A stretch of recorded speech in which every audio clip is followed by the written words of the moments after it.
Jésus. Bonsoir à tous. Ça me fait toujours un petit peu peur de témoigner, même s'il n'y a pas beaucoup de monde, à l'habitude. Et en vérité, pour recommencer, c'est que je suis parti sur Paris, comme vous le savez, et j'ai été à la convention. Et pour moi, c'était la première fois que j'allais à la convention. C'est la première fois que j'allais à la convention, et puis j'étais content d'aller parce qu'on me disait que le chapiteau était énorme, que là-bas c'était impressionnant. Et puis mon frère, il me disait ça. Et puis j'étais content de monter. Mais avant que je monte, il faut savoir qu'en vérité, j'ai dû faire 3 semaines de stage pour passer le SIAP. Le SIAP, pour ceux qui ne connaissent pas, c'est la sécurité incendie, pour travailler au chapiteau. Et puis j'ai passé ça, 3 semaines. Alors c'était lourd parce que c'est du matin jusqu'à fin d'après-midi. Et quand j'ai passé les 3 semaines, j'approchais pour partir, et à ce moment-là, dans mon cœur, avant que je parte, une semaine avant que je parte, c'était fort de mon cœur, je le disais au pasteur la dernière fois, chez lui, il y avait un verset qui me revenait à répétitif dans mon cœur, à la tête. Et puis ce verset, c'était que celui qui ne renonce pas à lui-même n'est pas digne de moi. Et puis ce verset, il me revenait. Comment vous dire, vous savez, quand on a une chanson à la tête, et puis toute la journée, on est avec cette chanson, pareil avec ce verset, moi. Et puis je ne m'apercevais pas, mais ce verset, en fait, je l'avais à la tête comme ça. Et quand je suis arrivé sur Paris, à Gien plutôt, là j'ai compris, après, c'est là où j'ai compris que ce verset-là n'était pas pour rien dans mon cœur. C'est que Dieu m'avait quelque part, je pense, il m'a préparé quelque part pour me trouver où j'allais me trouver. Amen. Parce que j'ai vu qu'à peine poser les pieds là-bas, j'ai vu que j'étais seul, ma femme était ici, mes enfants ici, et puis mes petits-enfants aussi. Et puis ici, j'ai que mon frère, et mon frère il travaille toute la journée. Et puis j'avais peur. Et là, je commençais à avoir un peu d'angoisse là-bas. Et pour aller au plus vite et à l'essentiel, c'est que 4-5 jours après, je devais rester 10 jours là-bas. J'ai eu un mal de dents terrible. Un mal de dents terrible, terrible. Et ce mal de dents terrible, ça me prenait toute la tête, l'oreille, l'œil, et puis ça me faisait même trembler les jambes, tellement j'avais mal. Et puis là-bas, il fallait que je travaille. Alors je travaillais avec le mal de dents. Alors je prenais quelques Doliprane, mais ça ne passait pas.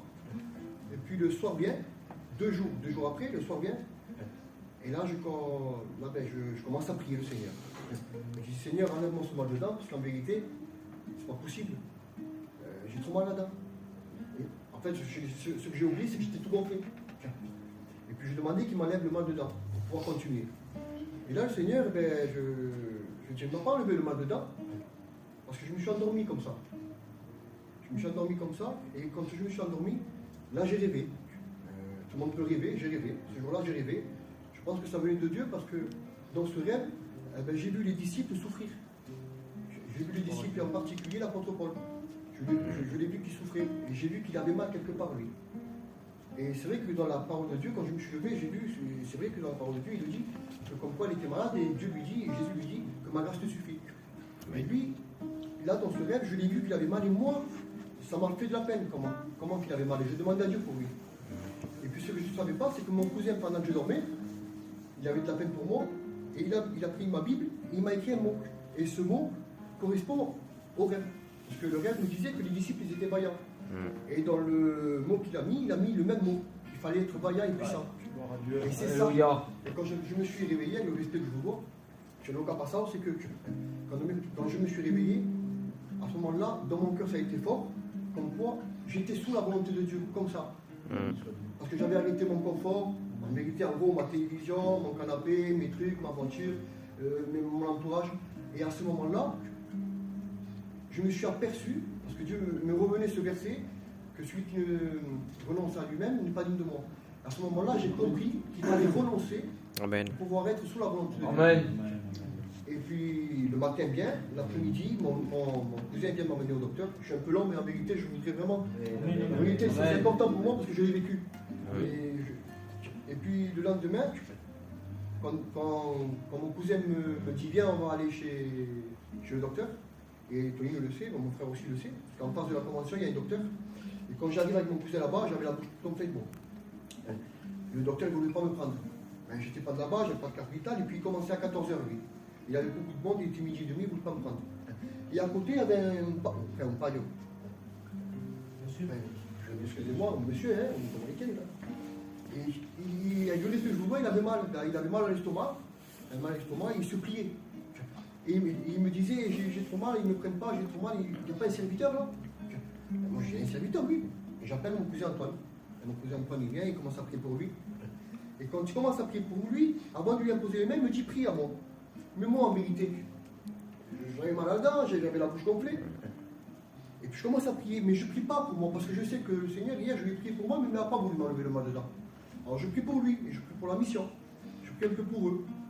Et là, il lui impose les mains. En lui imposant les mains et tout, bon, après c'est fini, il me dit, Antonio, je n'ai pas pensé, ça fait 4 jours que tu as mal à la dent, je n'ai pas prié pour toi. Je prie pour moi, mais sans que je lui dise le rêve que j'ai rêvé. Et il commence à prier pour moi, et moi je ne prie pas pour moi. Quand il prie pour moi, ben, je lui dis, Seigneur, toi tu vois, si tu veux me l'enlever, tu l'enlèves. S'il faut que je sois sous ta volonté comme ça, ben, je reste comme ça. Et là, il m'impose les mains, puis on commence à partir. Et à ce moment-là, je ne me suis pas aperçu, Tonino, mais j'avais pas mal. Mais j'avais oublié qu'en vérité, là, il vient de me prier. Et là, ben, j'avais plus mal. J'avais plus mal. J'arrive jusqu'à la maison et je devais faire mes bagages pour partir. À ce moment-là, Dieu le sait et nous sommes gagnés. C'est la vérité. J'arrive pour faire les bagages et avec le respect que je vous dois, j'étais tout gonflé. Et là, je vois que dans ma bouche, il y a quelque chose qui se perce. Je n'ai pas pris d'antibiotiques, j'ai rien pris. À savoir qu'en vérité, j'ai été chez le docteur ici, il m'a dit que sans les antibiotiques, c'est impossible que, comment que vous y étiez, que ça se dégonfle en 2 jours. Et là, quand j'arrive à la maison, je prends les bagages, je fais les bagages pour partir. Et là, je sens ma bouche, avec le respect que je vous dois, qui se perce. Il y a quelque chose qui perce dedans, mes forces, ça me fait. C'est quoi ça? J'ai commencé à paniquer, c'est la première fois.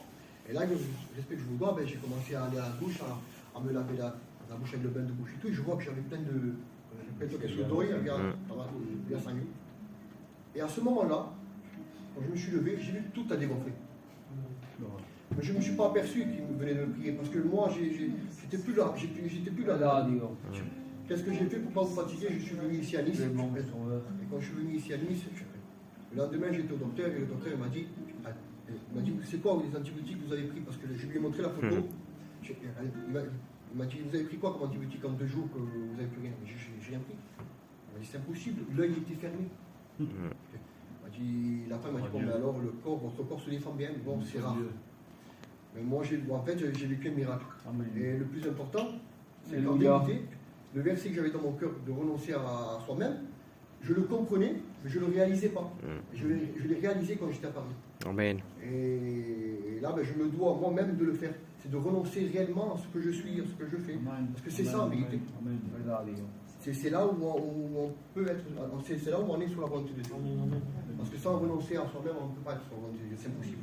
De garder notre confort, de garder tout ce que j'avais moi, et de venir de temps en temps à l'assemblée, et à la réunion, et d'écouter la parole de Dieu, en vérité, il n'y a rien. Les bénédictions, elles ne viennent pas. Je l'ai fait et je l'ai vécu. Alors, merci Dieu, merci à Amen. Dieu. Amen. Seigneur, renoncer à soi-même, c'est pas rien. Renoncer à soi-même, c'est-à-dire à tout ce qu'on aime, tout ce que nous on a l'habitude de faire, notre confort. Si la Bible nous le dit, c'est pas pour rien. Hein? Alors, si on doit renoncer à certaines choses pour accéder à des bénédictions ce soir, je pense que c'est le bon soir. Amen. Que Dieu soit béni. Amen. Tu nous chantais